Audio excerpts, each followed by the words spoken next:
جو غریبوں کا خیال کرتے ہیں. میں تسبیح خانے کے دروازے بھی پڑھا ہوں، اور خوش قسمت وہ لوگ ہیں جو غریبوں کا خیال رکھتے ہیں.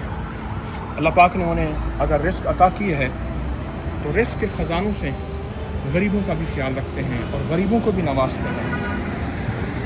وہ اللہ کی عطا کی بنیادی طور پہ اللہ کی عطا کا شکر گزار ہوتے ہیں کہ اللہ تیری رحمت ہے، تو نے عطا کیا ہے.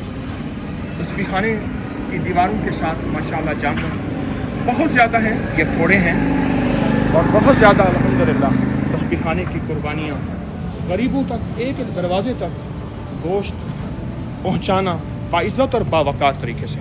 اللہ ہمارے جذبے سچے کر دے اور قبول کرے.